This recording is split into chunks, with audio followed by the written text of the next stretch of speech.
What's up, everybody? Brett here. Back today. It's Friday. That means some more updates. I think it's the last update, actually, for the Blazing Deserts DLC. It's going to be Preview Part 3. Thanks again to Overhyped Studios for providing one of these for us. It's pretty sweet. And this time we're going to take a look at it's probably the coolest. Let me go ahead and hit play. The coolest part of this DLC. It's going to be the handguns, the fire lances, and ultimately the cannon mortars. Oh, and let's not forget all the different types of grenades that we're going to showcase here today. All right. There's a lot of dead space in this particular video. I'm going to try to jump around a little bit. I didn't, mark anything. But we've got the fire lance here. He's going to take a look at the handguns. He's going to show us the areas of effect. Some of the different effects from the different grenades, which I didn't even know about. And we're going to pause whenever he hovers over something. That way we can look at it together. So the fire lance, a spear of southern design with an explosive charge that will spew fire over 2 tiles when ignited. The charge is only usable once per battle, but automatically refilled after battle, which is good to know. I hate permanent one-time use and then destroyed items. So at the end of the day, this is just a spear. It's a spear with a sweet effect for 1 turn on it. And we're going to see how he's able to use that. Contains 1 ammo. Doesn't really say what the damage of the actual fire lance is. Maybe it'll say if he hovers over the little icon here. I hope he will, but maybe he won't. Maybe he won't. So one of the things he ends up saying later, which I found to be, I was really happy to hear, let's say, was that they've taken into account in their balancing the potential imbalance of the handguns and the grenades and even the mortars. And they've done their best job to try and make it so that it doesn't kind of overwhelmingly become the meta to use grenades and handguns and such. Oh, there we go. Which is the one thing I think a lot of us were probably the most worried about. Especially, I loved it. I've been on board since day one. But I know there are people who just didn't want handguns, fire lances, those types of weapons to be added to the game. And I think once we see it implemented here in this battle, we'll all probably get on board. Ignite is the ability. So it inflicts 40 to 60 damage to hit points, of which 0 to 9 can ignore armor. So not great versus armor. And then it, of course, deals less damage to armor, but it does have an increased 40% chance to hit. And it can hit up to 2 targets. So you're not going to get more than 2 targets hit off of it. Okay. Let's see here. Skip around a little bit more. There we go. And then, of course, it's a standard spear as he talks about it for a second. Let's see if he'll go over the handgun in a bit. Yeah, there's a lot of skipping around to do. Here we go. So I love the cool mix of armors and such that he has. And this makes sense to me. Putting this in the front line on the flank. You get your first shot off, just like you would if you were using throwing weapons, And then you switch out to your spear, except in this case your spear is already in hand. So now we go to the handgun, an iron barrel with a long wooden handle. It fires shrapnel in a cone that can hit multiple targets with 1 shot. Cannot be used while engaged in melee. So that's interesting to know. You're going to want quick hands in order to get this out of your hands. And something like right here, you see he's got his fire axe equipped. Let's go ahead and let it play. It's not super heavy. 12 fatigue is not a ton of fatigue. The damage on it's fine. It's sort of effective versus armor, but it's not meant to go against armor targets. I think what they want this to be is kind of a clearer, a sweeper for lots of, tightly packed, low-tier units. I'm curious how this weapon especially will work versus the Ancient Dead. That's something I want to see. It doesn't really ignore the armor, though. You want something that ignores armor in order to wreck the Ancient Dead. So let's see what type of firepower he ends up deploying here. We could probably skip forward a little bit as they exchange blows across the open sand. Interesting. They divided into 2 groups behind some of this new terrain, these walls. Very cool feature. Will probably end up being more to the player's benefit more often than to the AIs, but I could see the AI being quite frustrating to get in and behind if that's part of your strategy. Okay. Now, I'm going to be real honest with you guys. This is anecdote time. I woke up this morning, excited to record, and then my kids came and got me and told me that my dog had an accident, multiple accidents, all over my white rug in the living room. So I spent my morning with white vinegar and soap and lots of trash bags. And yeah, I listened to this video but didn't get a chance to watch it myself. So I got the info, but not the visuals. So here, what a horrible way to wake up in the morning. The joys of dog ownership, am I right? Fire handgun. Let's see if there's any different information here. Has a plus 10% chance to hit and minus 10% per tile of distance. Okay. This chance is unaffected by objects or characters in the line of fire. So that's cool. So it's purely based on distance. And you can see he has 5 shots left. Very cool. But it only has a range of 2 tiles. So you have to treat this a lot like a throwing weapon. Let's see how it works. Can hit up to 6 targets. That's what we need to know. So you'll see how these enemies are grouped. I'm assuming, let's see. He can only hit those guys. And it does kind of a spray pattern here. And we can see the area of effect. All right. I don't know how to describe that particular shape to you guys. It's almost like an orange someone took a bite out of. Don't do that. It has a peel. But it's got a bit of a different shape to the available targets. And even on the target directly in front of him, he's only got a 43% chance to hit. But the cool thing is that he's built this character. He does have quick hands, by the way. He's built him to have overwhelm and fearsome. So you kill an opponent, and you're going to get to shoot this thing twice with no, not fearsome. I think he has, so fearsome applies like a morale debuff. He's got overwhelm that can make it harder for them to hit. But he also, I think he says in the video that he also has berserk. So you get a kill with this, and you can shoot it twice and apply double the debuffs. So that's pretty insane. So he's stacking 2 different debuffs 2 times if he's able to get the kill. And against, tightly packed, lightly armored targets like this, and like I think these types of enemies will just be in general, right? And the majority of the enemies you fight in the game are such enemies. I think the handgun, if you can get one of these bad boys early, especially if you can protect the guys wearing it, I foresee, there's always 2 routes you can go, right? You can go heavily armored or lightly armored, because the perks in the game really support that. Going kind of middle of the road is sort of harder to do. So I could see, my brain instantly went to taking my handgunners and making them just super heavily armored. I get them in the front lines or mixed in with the front lines. Blast as many times as I can. They cannot fire if someone is on top of them, though. So yeah, you're going to want to have something like footwork. I think if you're going to use a handgunner, you got to have footwork, because you got to be able to back up a tile to shoot. And look at this here. He's going to use the flame lance now. This is kind of what I've been waiting for.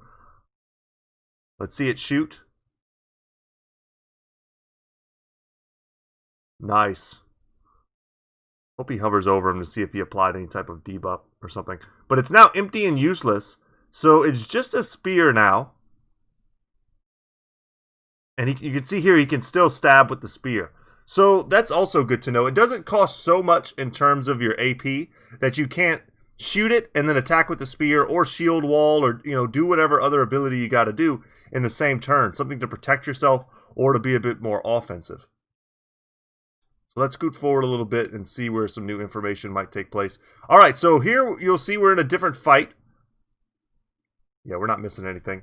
He's attacked some more desert raiders. This time, though, his entire army is equipped with grenades.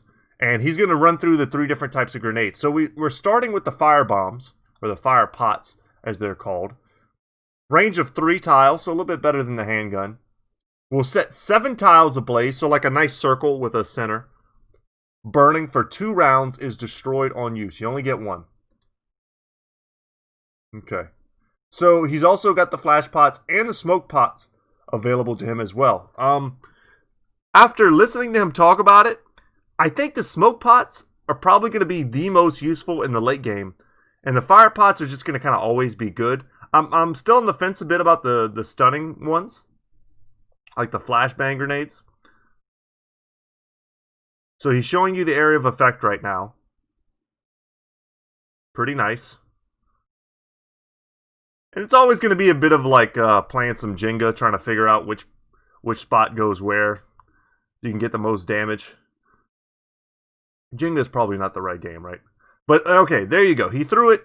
It's not always probably about hitting an enemy with the initial explosion. It's also about denying area. So with all the inclusions of the new terrain features, you're gonna want. Ooh, you got hit with that new status effect.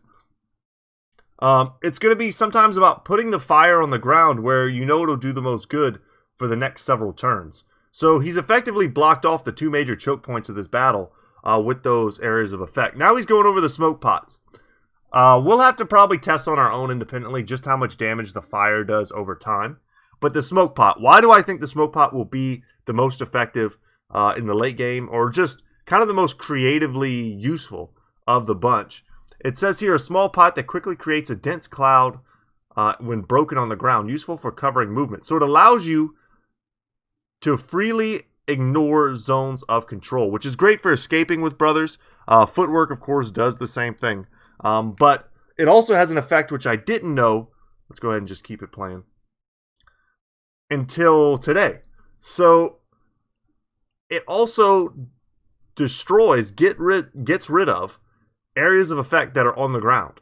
So you could put out fire that's on the ground. You can also use it in fights against miasma from the Ancient Dead. You could clear that.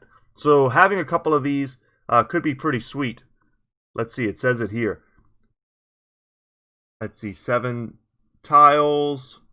Increases range defense by 100%, but lowers range skill by 50% for anyone inside. You can use this to cover your advance against a lot of ranged fire. If you have your own back line, I guess, you could use it to protect yourself for your turn. I could see having like 5 brothers in the back line and having one of them have a smoke pot just in case you start losing the range fight, or I don't know. I could see a lot of variants for this, but you're going to want to have quick hands. To me, quick hands has just kind of become an auto include for my builds. And I think footwork, if you're going to use any of these weapons, footwork is going to be incredibly important now too. I think it's really changing the game. And then of course it says extinguishes existing tile effects like fire or miasma. I wonder if it also will clear up for us the insect clouds or stuff like that the goblin shamans do. I'm quite curious. But let's see him throw it, and we'll get a chance to see kind of the area of effect that it does have. I think he takes a hot second to throw it. So there we go. All of these brothers now have the ability to leave the zone of control if they need to. Okay, and he's going to go over the Flashpot. But they also have their range defense shot up. So I could see fighting the noble houses, especially with their arbalisters and such, and having that be incredibly useful. So that's kind of my 2 cents on that. The Flashpot, a throwable pot filled with mysterious powders that react violently on impact to create a bright flash and loud bang. Will daze, anyone close by. All right. The coolest thing for me is to see how all of these new tech are going to really influence our actual playstyles in this game from now on. So there is friendly fire. You got to be aware of that, it looks like. But they are dazed, and they are affected by the smoke. So he talks a bit about one of the effects of the guitar, something we've already sort of looked at. So I'll just speed through here. And I think he goes to attack and he misses. So gotta hate it when that happens. Even the people who work at Overhype are not immune to the RNG. They're not themselves gods. So here, okay, this is kind of cool. So he's fighting a larger army of the city-states of the South. Actually, it's a smaller army of the city-states. That's what I should have said, because there's not actually a lot of dudes here. He's got conscripts he's up against. They have their fire lances. They have some handgunners. They have these fancy, cool hats, which I hope have really good stats. They have 2 assassins, which, of course, aren't heavily armored, but they do have, stuff like dodge and nimble. So they're called gunners, these handgun guys. Makes sense. That fits. And then you see the guy in the center who's scary looking as hell. We're definitely going to be trying to gank those dudes, shank them in the back, and steal their stuff. They're officers is what they're labeled as, but their gear looks legit. I love that armor. I don't know what tier it is exactly, like where to rank it. But it seems like something we might be able to get pretty early if we could raid these smaller caravans. And then lastly here, he's going to go over what is obviously the centerpiece of this army, the mortar, and the 2 engineers that it takes to make them function. Okay. So if you kill the engineers, you shut down the mortar. That's something worth knowing. Not sure much else that's going to be said here. He's going to advance. He's got some pretty jack-looking dudes. I think he's definitely playing under the gladiator start. He's only got 10 men, though, to go up against this army. That's kind of insane. His gear looks okay. Looks like he's wearing just a ton of gladiator gear, though. And some basic raider stuff. I feel like these gladiator guys could probably run through most of this front line. But it's going to get tricky. They start throwing fire pots and stuff at you. And you can see he's already lined up to throw a pot. The handgun blast looks like it missed. Yeah, they're firing it from too far away. Okay, he's going to bring these units up. I love the camp. Look how cool it looks. Now, if the enemy always wants to fight on the outskirts, you're not really going to get a chance to sort of fight with the intricacies of all these columns and stuff. But it kind of makes it like fighting in the forest. So if you fought in the forest, you basically already fought there. Okay, so it takes 2 turns for this, guys. The mortar is shot in such a high arc that it, this is kind of the way they're explaining it. The high arc is making it so that 1 turn, shot in the air. 2nd turn, it comes down. It gives you a chance to get the hell out of the way. I think he might just let it sort of hit him, or at least some of his brothers here. And this guy really has no choice unless he has footwork. Nice long axe hit. But one thing he talks about is the fact that the mortar... Oops, didn't mean to do that. Is that the mortar is not really meant to do damage. It causes severe debuffs to anyone caught in the blast, as well as having a really deleterious, that's the word I'm looking for, effect on the morale of anyone caught in the blast as well. It applies a debuff called Shell Shocked, which we'll look at in just a bit here. This is your standard Battle Brothers slogging.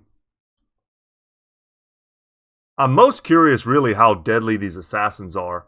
For me, I'll probably treat them like berserkers, and if I can, I'll try to gun them down as quickly as possible. I think this is a bad fight for this army. I think you need 2 more brothers with like good weapons, or this is going to happen.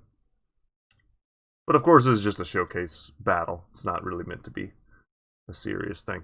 So there you go. These 3 brothers got hit by it and are now shell-shocked.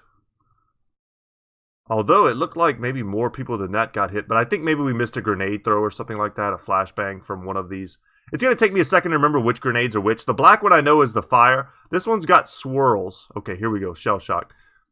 But I'm gonna commit them to memory at some point. But look at all the debuffs. This character is shell shocked from being near a mortar explosion. Their ears are ringing, their vision is blurred, and they're slightly disoriented. Will wear off in 2 turns.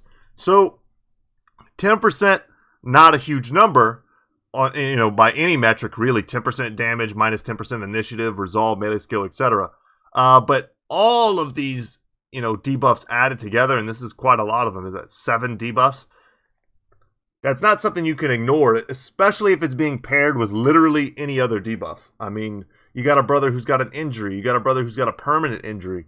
Let's say, your brother is already a little bit, he's got some like negative trait that's making it so that he kind of wants to run already. Like, the mortar is not going to be something you want to go up against in any early battles at all. I mean, this to me doesn't look like an overwhelming force that I couldn't beat back with, honestly, a decent ranged force. I could see crossbows just destroying this army. Crossbows, warbows, you know how much I love that stuff. But like one well-placed fire grenade here, they come forward, they suffer the hail of bullets. The mortar shoots, and I just move out of the way, right?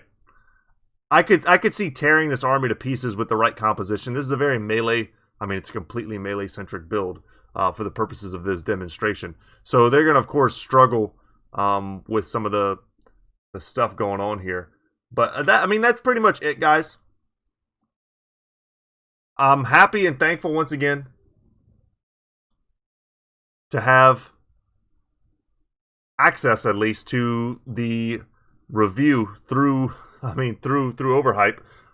Just so you guys know, I mean, I told you I would apply again to try and get the press credentials, and I did.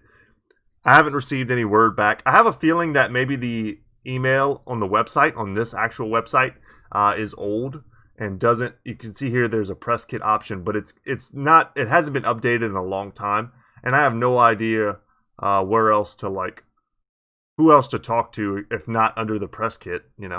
So it looks like I probably won't be getting early access unless by some miracle they check that old email.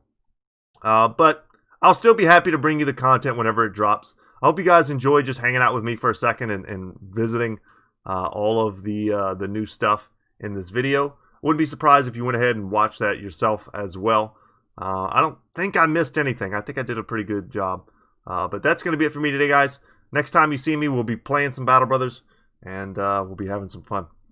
All right, y'all. Without any further ado, take care. Like, subscribe, all that good stuff helps me out. And just get ready, get hyped, because the DLC is dropping August 13th. $15. I'm going to go put that on my wish list if it's not already there. And, yeah. Take care, y'all. See you in the next one. Peace.